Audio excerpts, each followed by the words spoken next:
ভাইটি তপন শইকীয়া শব্দপ্ৰেমী কাব্যপ্ৰেমী অনুভৱী ভাইটি তপন শইকীয়াই অতি হেঁপাহেৰে মোৰেই কণ্ঠেৰে আবৃত্তিৰ বাবে এটি জীয়া কাহিনীৰে নিৰ্মিত কবিতা প্ৰস্তুত কৰি পেলালে।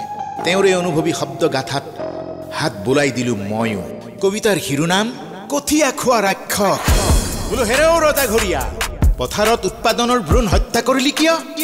কৃষকৰ উৎপন্নৰ আগ চুলি থপিয়াই কঠীয়া সন্তানৰ শিৰচ্ছেদ কৰিলি কিয়?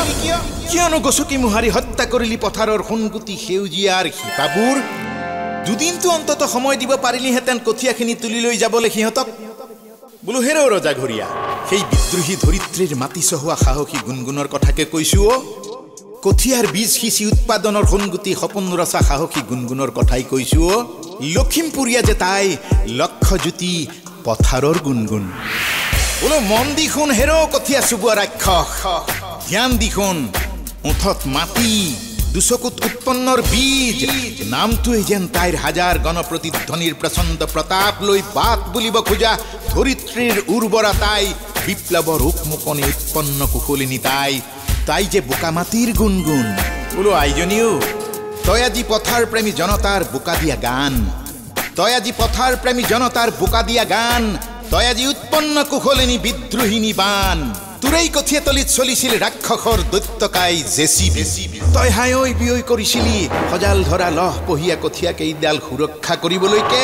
তই ইচাদ বিচাদ কৰি কৰি ফেকুৰি ফেকুৰি কান্দিছিলি।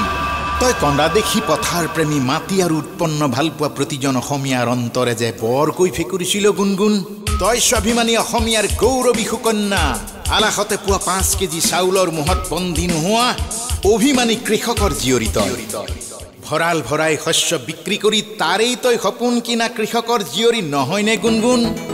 হেৰে তই হাল ধৰা গুণগুণ, তই একেৰাহে নাঙলৰ মুঠিত ধৰি তোৰ লিহিৰি আঙুলিত পানী জ্বলা ফুটাই কাহানিও ভাগৰি নপৰা ধৰিত্ৰীৰ দুহিতা গুণগুণ। হেৰ গুণগুণ, কঠীয়া উঘালি তই গুৰুহাট আকৌ মাৰ কোব, বোকা চিটিকি পৰক চৰকাৰী বাবুহঁতৰ বগা কামিজত। বোলো শুনিছানে অসমীয়া, কালিলৈকে গুণগুণ আছিল সাধাৰণ খেতিয়কৰ সামান্য নগণ্য ছোৱালী। আৰু আজিৰ গুণগুণ, আজিৰ গুণগুণ বিদ্ৰোহী শব্দৰ শস্য সিঁচা বীৰাংগনা মূলা গাভৰুজনী হ'ল। কঠীয়া তাইৰ হেংদাং হ'ল, নাঙলক কৰি ল'লে শানিত অস্ত্ৰ। শস্য শ্বহীদ কৰা দুৰাচাৰী দানৱত হুঁচিয়াৰ, তহঁত হুঁচিয়াৰ। গুণগুণে কঠীয়া দৰাক জলাঞ্জলি দিয়া নাই, গুণগুণে ধৰিত্ৰীক সেউজী কৰাৰ সপোন বাসনা এৰা নাই। বোলো হেৰৌ ৰজাঘৰীয়া, আঁতৰ কৰ চৰকাৰী কাগজেৰে বন্ধা নিয়মৰ জাল। কাটিমেই কাটিম সোণালী ধাননিৰ ঊৰ্ধ্বমুখী তাঁতশাল। এই দেশ, এই মাটি মোৰ জন্মস্বত্ব অধিকাৰ। এই মাটিত মোৰ পিতাইৰ কেঁচা ঘামে কোৰৰ প্ৰতিটো চাবে চাবে উৎপাদনৰ মহাপ্লাৱনত পৰিশ্ৰমেৰে গা ধুইছিল। কোনে ক'লে এই মাটি অকল ৰাজহুৱা? ৰাজহুৱা মাটিত কি গুটি ধানে গজালি মাৰি শিপা মেলিব নোৱাৰিব? কাঢ়ি পেলালি, মোহাৰি পেলালি তহঁতে গুণগুণৰ আলাসৰ হাতৰ পৰা আশা ভৰা কুথলীয়া ভঁৰালৰ গুটি ধানৰ শইচ। হেৰ তাইৰ বুকুত লাহৰি ধানৰ গজালি আকৌ ওলাব। পথাৰতে শ্বহীদ হ'ল লহ পহীয়া কঠীয়া দৰা, ধাননিৰ সপোন কেঁচুৱতেই ৰক্তাক্ত নহ'লনে?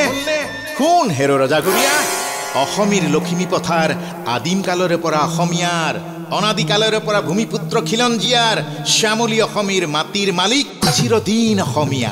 আৰু শুন হেৰ ৰজাৰ ধেমা ধৰা লিগিৰা লিগিৰিহঁত, খেতিয়ক যে ৰজাঘৰৰ কাহানিও গোলাম নহয়। খাটি খোৱা খেতিয়কৰ অস্ত্ৰই হ'ল স্বাভিমান। হাল ধৰ, নাঙল ধৰ হেৰ অসমীয়া, হাল ধৰা গুণগুণক সাহস দে, চলাই দে ধাননি পথাৰত পৰি ৰোৱা শুকান নৰা জ্বলাই দে।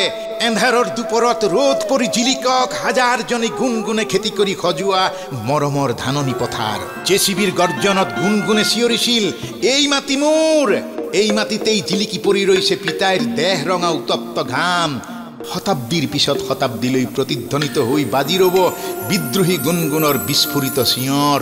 হেৰৌ কঠীয়া খোৱা ৰাক্ষসহঁত, হুঁচিয়াৰ, জাগা অসমীয়া, উঠা অসমীয়া। আজি যদি গুণগুণ, কালিলৈ গগন ৰাজুহঁতৰ পাল। সমস্বৰে চিঞৰা, অসমৰ মাটি আমাৰ, অসম আমাৰ, অসম আমাৰেই।